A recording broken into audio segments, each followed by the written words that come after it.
So it's very rare that I speak as a religious leader and not as an academic on this sort of thing.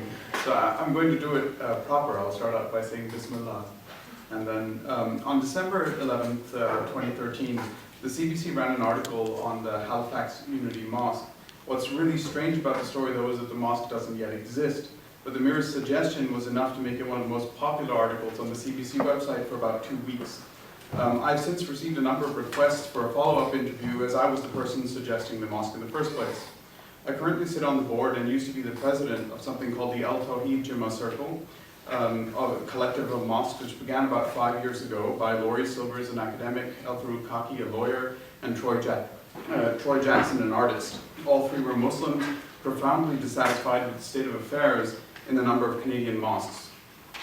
The specific intervention was simple, that anyone who claims to be a Muslim should have the right to lead the prayer. Traditionally, in mixed congregations of mosques throughout the world, the right to lead the prayer is the exclusive prerogative of heterosexual males.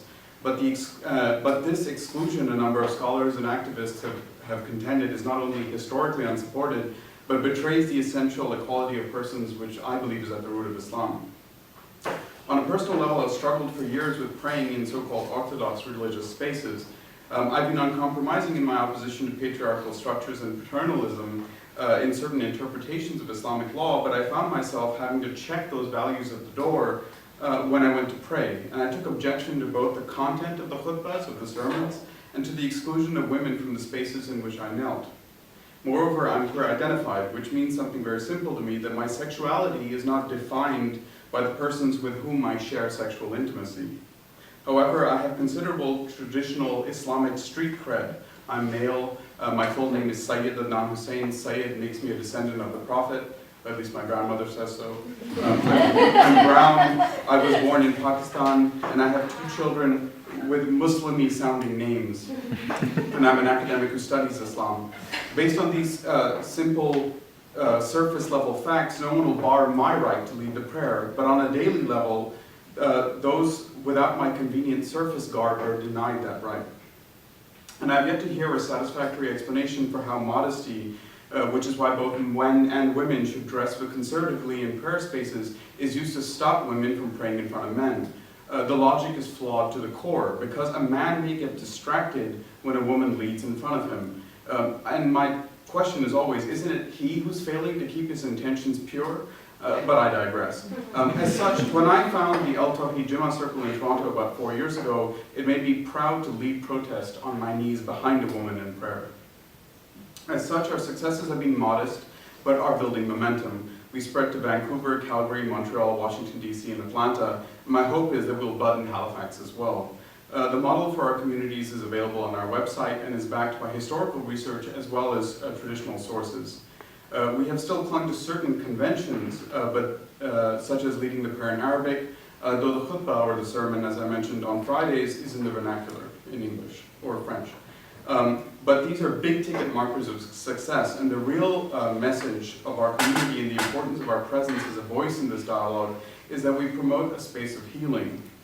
On a weekly basis in Toronto, we would have someone come into our community and inform us that they were chased from a traditional prayer space for being gay, trans, for speaking out against domestic abuse, for refusing to deny their sexuality. Not all Muslims who leave the mosque want to go back, but for those that do and still find importance in communal prayer and being affirmed in all of their multiplicity, they will always find a comfortable prayer space on our prayer mat. We do not judge because it is not our place to do so. If you come to pray with us, sorry, I lost my flow there.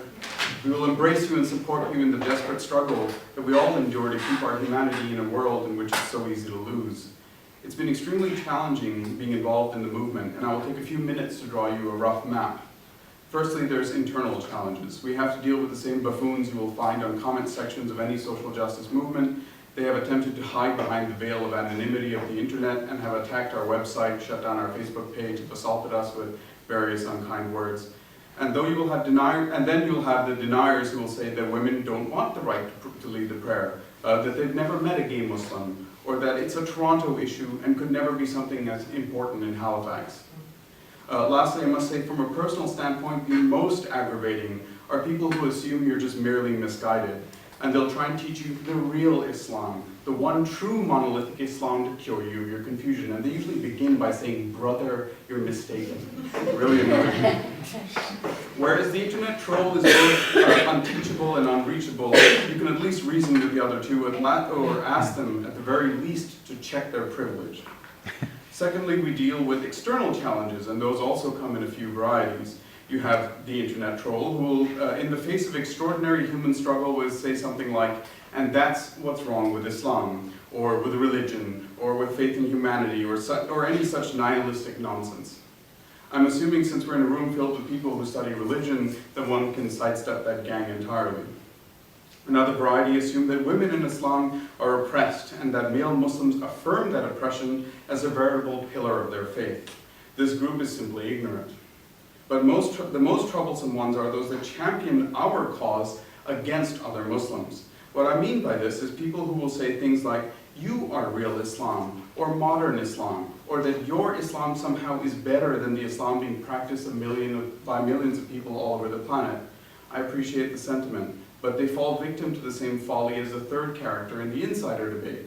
They're assuming that Islam is a monolith and there's one right way, or one best way to practice it, or to read its history, or to interpret its requirements.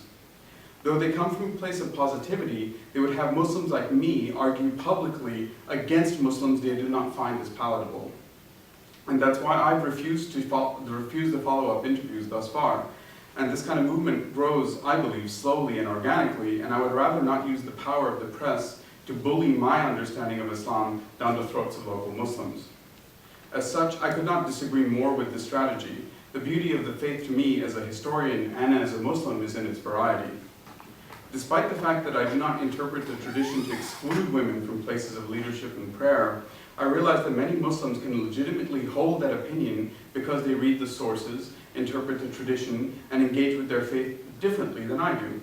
Islam is at its core a religion of struggle in which believers struggle to or fight to live their lives in an upright manner. It's structured by a keen sensitivity to this worldly concerns, and we are encouraged as Muslims to come together and form a community worthy of our aspirations. For me, this has meant that I cannot pray in spaces which are not worthy of my aspirations and my understanding of justice. And when I'm faced with the difficulty of being asked what is or is not Islam, or who is or is not a Muslim, like for example, someone will say, so do you believe Osama bin Laden was a Muslim? And I'll say, yes, because he said so. And I try my best to avoid the trap and always echo the same sentiment that maybe it's not my Islam, and maybe it's not my kind of Muslim. Which brings me back to where I started. In my experience, the politics of running a local mosque is quite keenly captured by this sickly, sweet, and sappy show, Little Mosque on the Prairie. It is a bad show, but in a distinctly Canadian way that makes it good. Anyone that has watched Degrassi knows what I mean. It captures an intimate way of being Muslim that has a long historical lineage, which is to say that Muslims have always adapted to the context in which they live. Sometimes they fall in prey to the notion that 7th century Arabs were somehow better than the rest of us, or purer, or better guided, or than the many generations that came afterwards. Or sometimes people fetishize the past and then assume if something is more restrictive, or a fashion more out of fashion, then somehow it's more authentic. Authenticity has become the great bogeyman of the mosques and communities in North America. Immigrants searching for a sense of home, religiously inclined persons who want to be told what their religion is without figuring it out themselves, and those who have grown fat on the sweets of brown male privilege have formed a coalition of sorts and labeled themselves the guardians of tradition. But for those of us who are close students of history, we've learned that tradition can be invented. And perhaps that's what we're trying to do, invent a tradition that suits the teachings of Islam as we understand it, and one that reflects the divine unity of God in creation, or Tawhid as it's known in Arabic. I'm extremely hopeful that the new generations of Canadians will be unable to check the liberal political values they affirm on a daily basis outside of the mosque at the doors of their prayer halls. Because that is at the core of my Islam. And in all things, Muslims should close with, God knows best. Thank you. Thank you.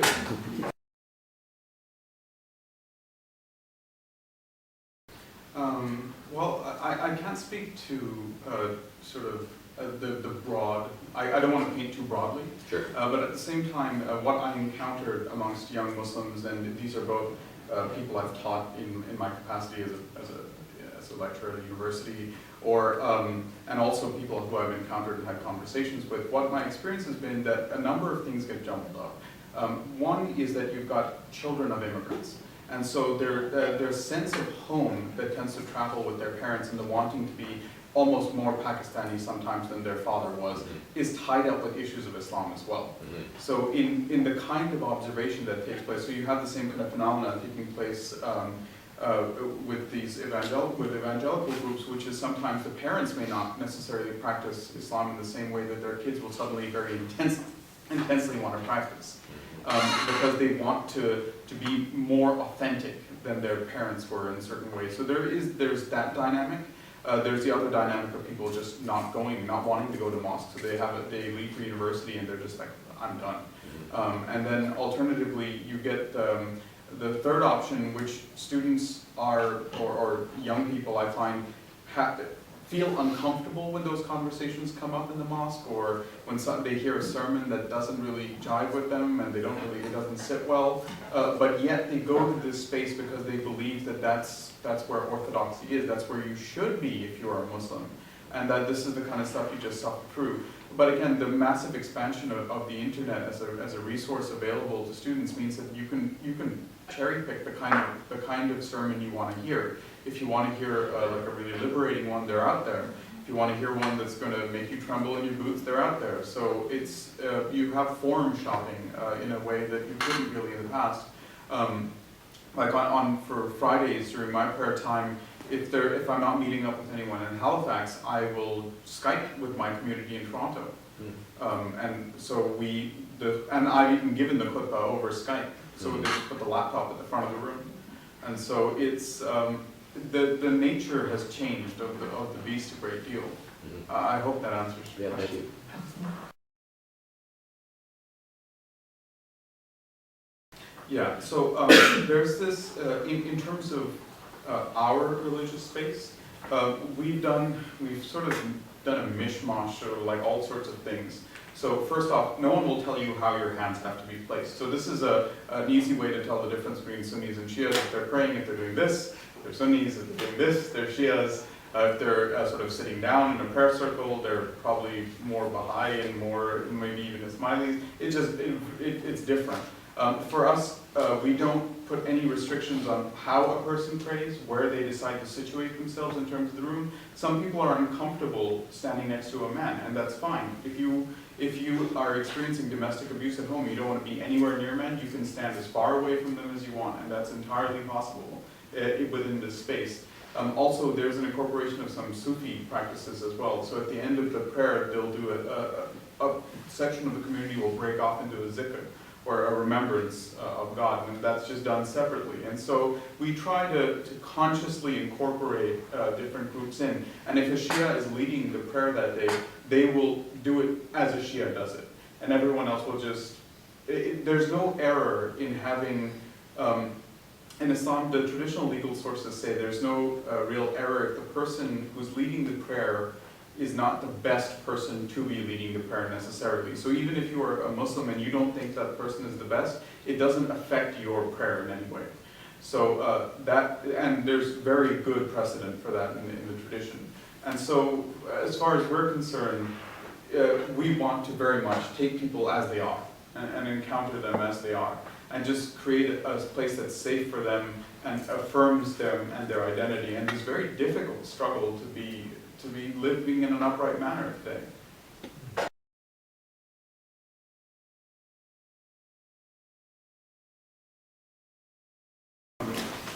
My sense of the scene in Halifax as far as Muslims are concerned is that just when you've got a smaller community and they're sort of isolated from other Muslims, that they will tend to cling to sort of limited spaces. So you've got, in this kind of area, you've got 4 choices.